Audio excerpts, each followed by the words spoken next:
এই দেখুন বন্ধুরা, এখানে আমি আজকে পটল নিয়ে নিয়েছি।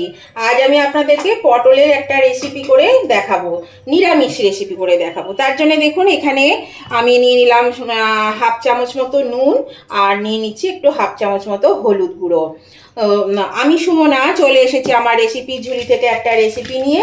আশা করি আপনারা সকলে ভালো আছেন, সুস্থ আছেন। আমার পরিবারে আমার সকল বন্ধুদেরকে স্বাগত জানিয়ে আমি আজকে রেসিপি শুরু করছি।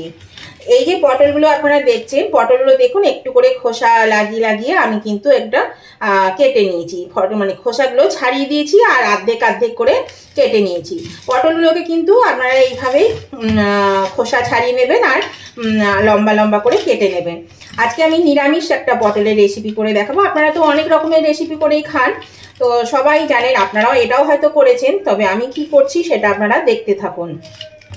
ভিডিওটা স্কিপ করবেন না বন্ধুরা, প্লিজ। ভিডিওটা স্কিপ করলে ছোট ছোট টিপসগুলো আপনাদের চোখের আড়ালে চলে যাবে। আর তাহলে পরে কিন্তু যখন আপনারা রান্নাটা করবেন তখন কিন্তু ঠিকঠাক রান্না হবে না, তখন কিন্তু আমার বদনাম হয়ে যাবে, এই চ্যানেলের বদনাম হয়ে যাবে। প্লিজ আপনারা স্কিপ করবেন না, টেনে টেনেও দেখবেন না। তো এখানে মোটামুটি 1 কেজি মতন পটল আছে। আমি একটু বেশি করে করেছি, আমার পরিবারের মেম্বার সংখ্যা বেশি বলে সেই অনুযায়ী করেছি। আপনারা আপনাদের পরিমাণ মতন সব নিয়ে নেবেন। তো দেখুন এই নুন হলুদ মাখানো হয়ে গেল। এটা আমি এই 5-7 মিনিটের মতন একটু রেখে দেব, তাহলেই হবে, তার বেশি রাখার কিন্তু দরকার নেই। এই দেখুন বন্ধুরা, আমি সরাসরি চলে এসেছি রান্নায়। এখানে একটা কড়াইয়ের মধ্যে তেল দিয়ে দিয়েছি, আর তেলটাও কিন্তু গরম হয়ে গেছে। তো এই যে আমি নুন হলুদ মাখিয়ে রেখেছি পটল, এই পটলগুলো আমি একটু ভেজে নেব। একটু বেশ লালচে লালচে করে পটলগুলো ভেজে নিতে হবে। দেখুন আমি সমস্ত পটলটাই কিন্তু দিয়ে দিয়েছি। এবার আমি এটা একটু লালচে করে ভেজে নেব। এই দেখুন বন্ধুরা, পটল ভাজা তেলের মধ্যে আমি দিয়ে দিচ্ছি, আর একটু তেল দিয়েছি, ওতে কম ছিল, দিয়ে দিচ্ছি এখানে হাফ চামচ কালো জিরে, আর দিয়ে দিচ্ছি চিড়ে রাখা 7-8টা কাঁচা লঙ্কা। এই লঙ্কা আর কালো জিরেটা একটু ভেজে নেব। এবার এখানে দিয়ে দিচ্ছি একটা নারকেল কোড়া, মানে মাঝারি সাইজের একটা নারকেলের আধেকটা আমি পুড়ে দিয়ে দিলাম এর মধ্যে। নারকেল কোড়াটা দিয়ে একটু হালকা করে একটু ভেজে নেব। আর এখানে নিয়েছি এই 2 চামচ পোস্ত বাটা, সামান্য হলুদ আর কাশ্মীরি লঙ্কা গুঁড়ো, এটা জলে গুলে নেব। এরকম বন্ধুরা, নারকেলটা তো একটু ভেজে নিলাম। এবার এই যে পোস্তটার মধ্যে জল দিয়ে এই পোস্তটা আমি এর মধ্যে দিয়ে দিচ্ছি। দিয়ে খুব ভালো করে এবার এটাকে কষিয়ে নেব তেল ছাড়া অবধি। এটাকে কষিয়ে নিতে হবে খুব ভালো করে।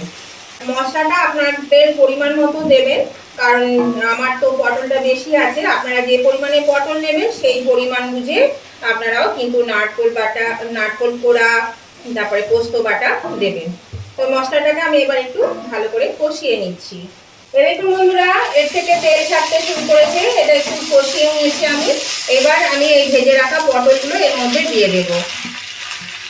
এই পটলগুলো দিয়েও এবার আমি একটু ভালো করে এটা কষিয়ে নেব।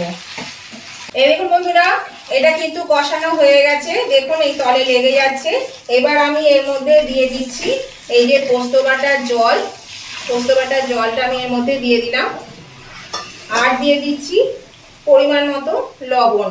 একটু লবণ দেওয়া ছিল, সেই পরিমাণ বুঝে কিন্তু লবণটা দিতে হবে। আর দিয়ে দিচ্ছি চিনি একটু, যেহেতু নিরামিষ আর যে কোনো রান্নাতে কিন্তু একটু মিষ্টি দিলে স্বাদটা ভালো হয়, সেই জন্য একটু মিষ্টি দিতেই হবে। আর নিরামিষ রান্নাতে তো একটু মিষ্টি মিষ্টি হলে ভালো লাগে খেতে, সেই জন্য কিন্তু এটাও আমি দিয়ে দিলাম। আর একটু জল আমি দেব, একটু সামান্য একটু জল লাগবে। আর এখানে সামান্য একটু নুন আর হলুদটাও আমি দিয়ে দিচ্ছি। এটা দিয়ে একটু কষিয়ে নেব। এটা কিন্তু বেশি ঝোল হবে না, বেশ মাখা মাখা টাইপের হবে। এর মধ্যে আমি একটু জল দিয়ে দিলাম, এই বাটিটা ধুয়ে জলটা দিয়ে দিলাম। তো নতুন বন্ধু যারা আমার চ্যানেলে প্রথম এসেছেন, এখন আমার চ্যানেলটা সাবস্ক্রাইব করেনি, তাদের কাছে আমার অনুরোধ, অবশ্যই আমার চ্যানেলটা সাবস্ক্রাইব করে আমার পাশে থাকবেন। আর পাশে থাকা বেলটা অবশ্যই ক্লিক করে দেবেন, তাহলে আমি যখনই আপনাদের আমার ভিডিও আপলোড করব সাথে সাথে নোটিফিকেশন আপনাদের মোবাইলে পৌঁছে যাবে। আর সাথে সাথে আপনারা আমার ভিডিওগুলো দেখতে পাবেন। আর আমার উভয় বন্ধুদের কাছে আমার রিকোয়েস্ট, যদি ভিডিওটা দেখতে দেখতে এখনো পর্যন্ত যদি লাইক দিতে ভুলে গিয়ে থাকেন বন্ধুরা, প্লিজ একটু লাইক বাটনটা প্রেস করে দেবেন। আপনাদের একটা লাইক আমাকে কিন্তু এগিয়ে নিয়ে যেতে অনেকটা সাহায্য করে। আর যদি ভালো লেগে থাকে আজকের রেসিপিটা, খুব ভালো লেগে থাকে, তাহলে আপনাদের বন্ধু বান্ধব আত্মীয় স্বজন সকলেই যাতে পেয়ে যায় তার জন্য কিন্তু প্রচুর পরিমাণে একটু শেয়ার করে দেবেন, তাহলে সবাই আমার এই রেসিপিটা পেয়ে যাবে। আর কেমন লাগলো আজকের রেসিপিটা সেটা জানাতে কমেন্ট করতে কিন্তু একদম ভুলবেন না। আপনাদের মিষ্টি মিষ্টি কমেন্টগুলো আমার পড়তেও ভালো লাগে, আর আপনাদের একটা কমেন্ট আমাকে পরবর্তী রেসিপি বানাতে অনেকটা কিন্তু উৎসাহিত করে। সেই জন্য অবশ্যই কিন্তু লাইক শেয়ার কমেন্ট করতে আমার বন্ধুদের কাছে রিকোয়েস্ট, একদম ভুলবেন না। দেখুন এটা ফুটতে শুরু করেছে, এবার আমি একটু ঢাকা দিয়ে দিচ্ছি। এই পটলগুলো সিদ্ধ হওয়া অবধি মোটামুটি মিনিট 5 একটু ঢাকা থাক। আঁচটাকে কিন্তু মিডিয়ামে দিয়ে দিলাম। এই দেখুন বন্ধুরা, আমি ফিরে এলাম, ঢাকাটা খুলে দিচ্ছি।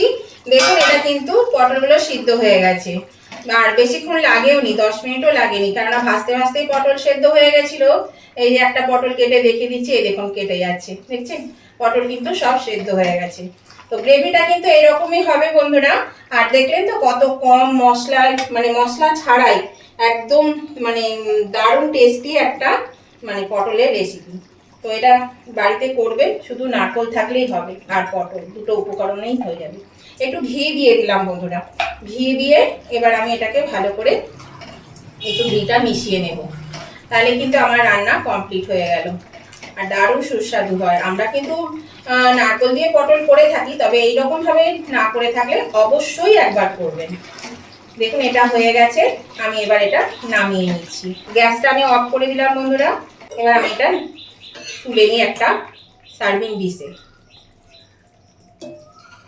দেখুন কত সুন্দর দেখতে হয়েছে, খেতেও কিন্তু খুবই সুন্দর হয়। অবশ্যই কিন্তু একবার করবেন। এই দেখুন বন্ধুরা, আমি নামিয়ে নিয়েছি, আর দেখুন কতটা সুন্দর দেখতে হয়েছে। আপনারা কিন্তু অবশ্যই একবার করে খেয়ে দেখবেন বন্ধুরা। আর আমার ভিডিওটা ভালো লাগলে উভয় বন্ধুরা লাইক শেয়ার কমেন্ট করতে ভুলবেন না। তাহলে আজকের মতন আমি ভিডিওটা এখানেই শেষ করছি।